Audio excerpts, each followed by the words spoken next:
Awesome. So first off, how's this week been in training since last Saturday?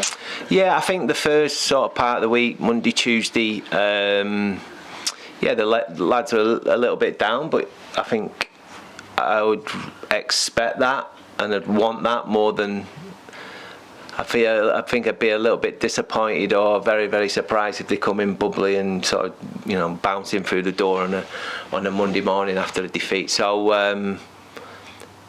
I think sort of yesterday and certainly today the vibe is very, very different. You can almost feel there's that upbeat feeling of looking forward to a game, and obviously, the last sort of couple of days or so has been really good in terms of the prep. I'm ready and we're good to go. How do you get them back up for it? Do they do that themselves? Bit of both, really. I think sometimes you've got to get the balance right between saying too much and not saying as much, giving them a little bit of time on their own as well. This week we decided to mix it up a little bit in terms of the stuff we did post-match, to give them a little bit of time to digest it and deal with it themselves, and I think that's helped. And different voices as well, obviously, with Rich, with Pash and some of the other boys. I think sometimes you've got to know when to step back a little bit and see what's actually going on. I am very much sort of hands-on and sort of wanting to do lots of stuff and be ultra prepared and make sure there's no stone unturned and make sure that there's no excuses going into games, all that type of stuff.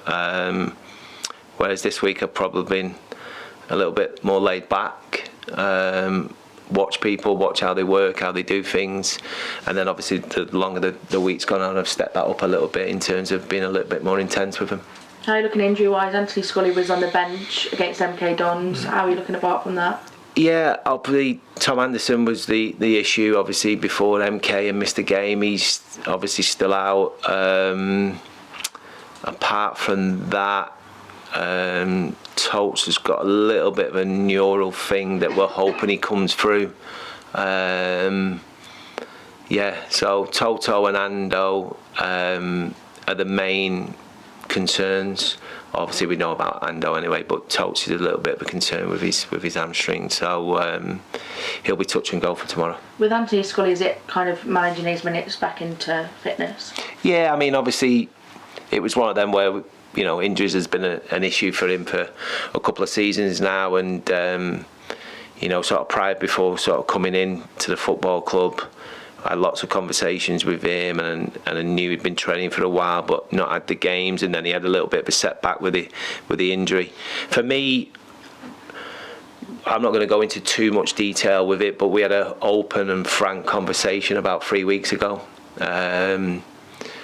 I told him a few home truths, because I felt I could do that. I've known him for best part of 4, maybe 5 years now, since we first took him into Lincoln as a young kid at West Ham.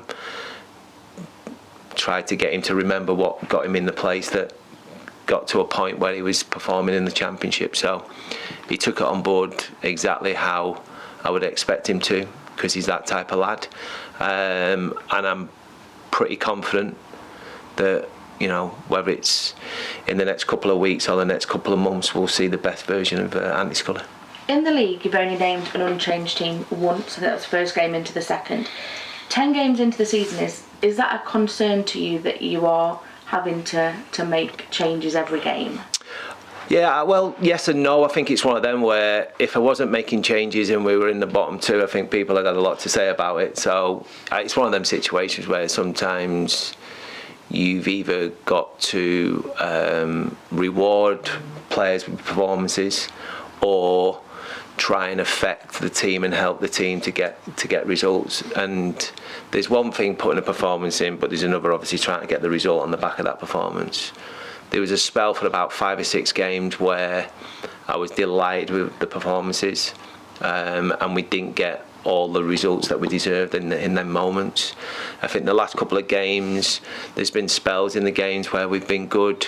I thought first half at Harrogate we were fine, and then second half, possibly due to losing 2 centre halves, we weren't good enough. And obviously first half on Saturday I was really disappointed, and arguably probably the most angriest I've been at half time on Saturday, and I thought there was an improvement in the second half, not massive, but there was an improvement. And then once we got the goal, it was, there was only really one. If there was going to be another goal in the game at 2-1, it was going to be for us. So I am looking for a better performance tomorrow, but if I'm being brutally honest, I couldn't really care how we play. I genuinely couldn't care how we play tomorrow. Just want to win the game, and that will be our attitude as a group. You spoke post-match about when the players cross the white line, it's up to them how they perform. Is that down to them to kind of take a bit more ownership of their own performances? Yeah, I think so, because it's not as if they're like a very, very young group, and there is young players in there, as we know, obviously some very young players in there, but there's a lot of experience in there as well. There's a lot of players who know this level of football and are comfortable at this level of football. So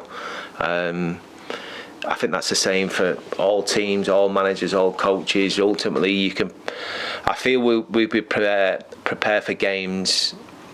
It's difficult to judge these things, but I do feel that we prepare for games as well as anybody at any level.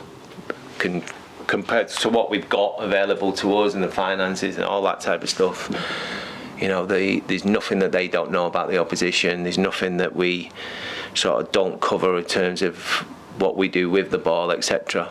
But ultimately, the white line's there for a reason. There's only 11 players who can cross it at one time, and that's when they have got to take that responsibility. We have spoken about that, and I'm sure that will happen and get better. And hopefully Saturday's the start of it.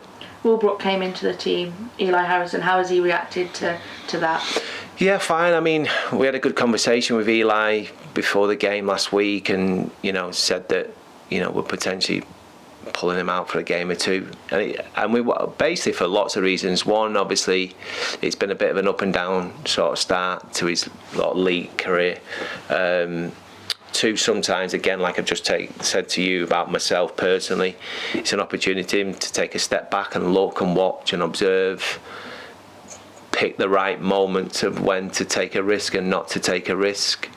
That might be periods in the game where you recognise that the opposition are on top a little bit or they're pressing us. So I think from an education point of view, it'll be good for him, but I think it'll be invaluable for us as well that we give him a little bit of space. I suppose when we talk about you making changes, it leaves an opportunity for those that are in the bench and on the squad to then make an impression on you and cement a place in the team. Absolutely. The reality is, I don't care who they are, what their name is, what responsibility they think they've got. Ultimately, we make decisions and we'll pick the team on what we feel at that moment in time, whether it's someone who's informed, someone who's been training really well, whatever it may be. We'll pick the team that we think deserves to play, and I'll pick up the pieces after that with players who are disappointed and got a bit of an ego about it. That's fine, that's parcel of my job.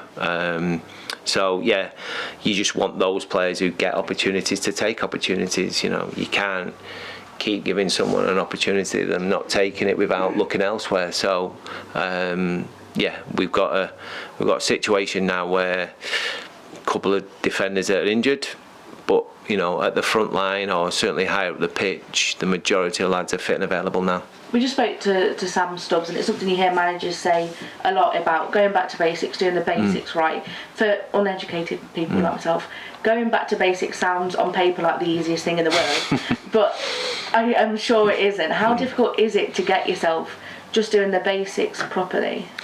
Well, it's not easy. It's not hard for me to do the basics properly, but obviously the players are the ones who've got to go and deliver it under pressure and in key moments of the game. You've got to get the balance right between being highly motivated, have a little bit of anxiety, but at the same time be infused and have the energy, and then at the same time when you really, really need it, that calmness. But you also need that calmness when you defend, not just in the attacking box as well. So instead of lunging to block a tackle, where I think we've conceded, I'll have to double check, so don't sort of quote me on it, but I think it's 5 or 6 goals through players' legs. Where we've looked to sort of stop shots and block shots and gone through legs, and it's hurt us a few times. So little moments like that where we can speed our feet up, get the block away, and then there's no issues then. There's no sort of questions that are asked. So there's loads of things we can clear our lines when we're defending, making sure that we're not rash and erratic in the opposition's box. So I understand what he's saying. It'll be something that I probably say without even realising at times I'm saying it. But it always sort of comes, and them sayings always happen when you're in a little bit of a poor run, not necessarily when you're doing really well. I suppose now young players coming through academies are taught to play in a very different way to maybe that. We'll just clear your lines, get rid of it. They're brought up differently now. Yeah. No, they are, and I do see it slightly changing a little bit. Certainly when they come into the league side of it as well now, I think, you know, for league managers up and down the country to put trust in players, I think you realise that they're going to make mistakes, but it's being able to trust them, to have the ability to not continue and make them mistakes and continue to repeat them. I think even in the Premier League now, there's a lot of talk, isn't there, about sort of long throw-ins and set pieces and going a little bit more from back to front, how it used to be. For me, it's just a balance, recognising what the opposition are doing. Are they pressing really high? If they are, we might have to miss the midfield players out. If they're sitting back, then clearly you're not going to lump the ball onto your front line when they've got a low block or a mid block and the distances are really tight and narrow. So I like intelligent players, and the more intelligent players I can work with, the easier my job is, because the messaging becomes a lot easier to take in. Chuks Aneke scored his first goal for the club on his home debut. How much of an impact has he had since he's come in? Yeah, I think he's made a big impact. Not just obviously he's got his goal last week, and I thought he was good when he come on. But off the pitch, he's a big, lively character. He says what he says, and he means it, which is good. But no, he's someone that obviously I'm aware of, and I know the impact he can have coming off the bench. Like, it's as good as, like I say, anything I've seen or worked with. He's getting fitter and fitter, which is the most important thing. He's getting stronger. What you got to realise is the last time he kicked a ball before coming with us a couple of weeks ago was the playoff final in May. You know, that's a long time without any pre-season, without literally touching a football. It's not like he'd been at the PFA for 10 weeks like a lot of the lads have done. He probably thought at the end of May that his career was done, and we had conversations about that. But I think since he's sort of come back in, I think we've seen that he's got that hunger, and like I say, the fitter and stronger he gets, the more beneficial that's going to be for us, because we'll get more minutes on the pitch and hopefully get the quality that we've seen on Saturday. There are still free agents out there and available. Have you got any interest in anyone? I think we've always got interest, but we've all got budgets as well. So, ultimately I think there's still a couple of players in the group that I feel need football on a regular basis, and they're not probably going to get it with us between now and January. So it might be a bit of a situation where there might be still a little bit of player trading. But that'll be obviously on the back of maybe one or two going out. You can tell me if I'm far off the mark, but Josh Ruffles is someone that's been touted about on social media. Yeah, I mean, there's no hiding with it, because I've seen somehow some people have got pictures of it. So like, I'm not going to hide. No, look, Josh is someone that I worked with for 3 years at Oxford, and took him from Coventry into Oxford, etc. at the time, and I think it's one of them where. There's always a possibility, but the reality is there's a lot of other clubs out there looking as well, and like this week as an example, he's not been with us, he's been with other clubs. So while he's a free agent, and if there was an opportunity, then clearly that's something that I would look at, just because I know the player and what he can do and what he can bring. He can play probably 4 positions comfortably, and he could probably play 4 positions comfortably at the top end of League One / Championship. So I think I'm pretty confident in saying he'd be able to do it in League Two. So it's not dead in the water, but I do know there's a lot of other clubs who would certainly be having a look at him. So don't hold your breath on it too much. Barrow tomorrow, as you say, all about the result. Yeah, 100%. Yeah, I mean, it's a game that we know that we're capable of picking 3 points up. I know Wingy very, very well. I've got a lot of respect for Wingy. He was in my first year at Oxford. He was on my team there. He was vice captain at the football club. I gave him his first coaching job in football. He retired at the end of that first year, and I gave him the youth team job at Oxford when I was there. So I know Wingy very well. He's done a great job there, as he'd done prior at Solihull and Banbury, I think it was, before Solihull. So delighted to see him doing well. They've had a couple of very, very good results of late. But yeah, having said that, I do think we're very, very close to winning on a regular basis and getting results. It just has to start very quickly. Simple as. Perfect, thank you.